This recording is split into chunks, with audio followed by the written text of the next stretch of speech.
Hi friends, welcome to Sumi's Kitchen. நாம இன்னைக்கு என்ன பார்க்க போறோம்னா பச்சை பயிர்ல கிரேவி எப்படி செய்யலாம்னு பார்க்கலாம் வாங்க. இந்த கிரேவி ரொம்ப சூப்பராவும் இருக்கும், அதே டைம்ல ரொம்ப டேஸ்டாவும் இருக்குங்க. இந்த கிரேவி வந்து பூரி, சப்பாத்தி, அதுக்கு அப்புறம் நான், கீ ரைஸ், ஜீரா ரைஸ் இந்த மாதிரி எல்லாத்தோடையும் வந்து நல்லா வந்து சூட் ஆகுங்க. வாங்க எப்படி செய்யலாம்னு பார்க்கலாம். வீடியோக்குள்ள போலாம். கிரேவி செய்யறதுக்கு ஃபர்ஸ்ட் ஒரு ஃப்ரையிங் பேன்ல 3 டேபிள் ஸ்பூன் அளவுக்கு எண்ணெயை சேர்த்துக்கிறேங்க.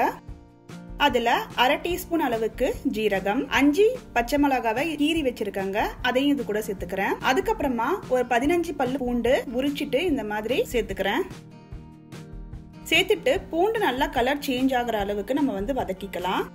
அதுக்கப்புறமா மீடியம் சைஸ் வெங்காயம் 3 கட் பண்ணி வச்சிருக்காங்க, இந்த வெங்காயத்தையும் சேர்த்துட்டு நல்லா வந்து வதக்கிக்கலாம். நம்ம இந்த கிரேவிக்கு எவ்வளோ அளவுக்கு வதக்குறோன்றது தாங்க இதுக்கு முக்கியம். இதில் வந்து வதக்குற அளவுக்கு நமக்கு வந்து டேஸ்ட் ரொம்பவும் சூப்பராக இருக்கும். இப்போ வந்து வெங்காயம் வந்து நல்லா கலர் சேஞ்ச் ஆயிடுச்சு பாருங்க, நல்லா வந்து வதங்கிடுச்சு வெங்காயம். இந்த டைம்ல 2 மீடியம் சைஸ் தக்காளியை கட் பண்ணி வச்சிருக்காங்க, இந்த தக்காளியையும் சேர்த்துட்டு நல்லா வந்து வதக்கிக்கலாம். இப்போ வந்து தக்காளி நல்லா வதக்கிறதுக்காக நான் வந்து 1/2 டீஸ்பூன் அளவுக்கு உப்பு சேர்த்துருக்கேங்க. உப்பு சேர்த்துட்டு நல்லா வந்து வதக்கிக்கலாம். இப்போ வெங்காயம் தக்காளி நல்லா வதங்கிடுச்சு. அதுக்கப்புறமா 1 டீஸ்பூன் அளவுக்கு இஞ்சி பூண்டு பேஸ்ட் சேர்த்துருக்கேங்க. இஞ்சி பூண்டு பேஸ்ட் சேர்த்துட்டு இஞ்சி பூண்டு பேஸ்டோட பச்சை வாசனை போகிற அளவுக்கு நல்லா வந்து வதக்கிக்கலாம்.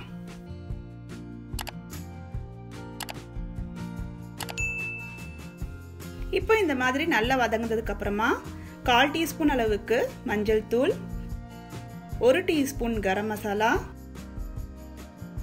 3 டீஸ்பூன் மிளகாய் தூள், தேவையான அளவு உப்பு, இது எல்லாத்தையும் சேர்த்துட்டு இப்போ வந்து நல்லா வந்து கலந்து விட்டுக்கலாங்க. இப்போ நல்லா வந்து கலந்து விட்டதுக்கு அப்புறமா 1 கப் அளவுக்கு தண்ணியை சேர்த்துருக்கேன். தண்ணியை சேர்த்துட்டு இந்த தண்ணி வந்து நல்லா வந்து கொதி வரட்டுங்க. மசாலாவோட சேர்ந்து நல்லா வந்து கொதிக்கட்டும்.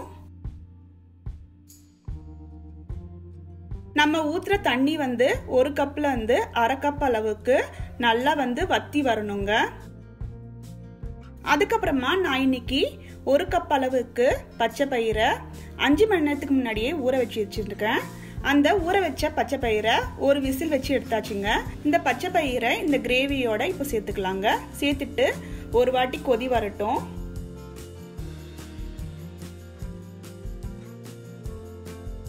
அதுக்கப்புறமா ஒரு கைப்பிடி அளவுக்கு கொத்தமல்லியை சேர்த்துடலாங்க. இதில் சேர்த்துட்டு ஒரு வாட்டி நல்லா வந்து கலந்து விட்டுக்கலாம்.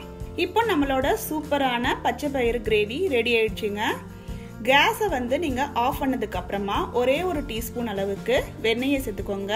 வெண்ணெயை சேர்க்கறதால இதோட ஃப்ளேவர் வந்து ரொம்பவும் சூப்பராக இருக்குங்க. நீங்களும் உங்கள் வீட்டில் ட்ரை பண்ணி பாருங்க. உங்களுக்கு இந்த வீடியோ பிடிச்சிருந்தா லைக் பண்ணுங்க, ஷேர் பண்ணுங்க, கமெண்ட் பண்ணுங்க, மறக்காம சப்ஸ்கிரைப் பண்ணுங்க. மறுபடியும் இன்னொரு வீடியோல உங்களை சந்திக்கிறேன். Bye by.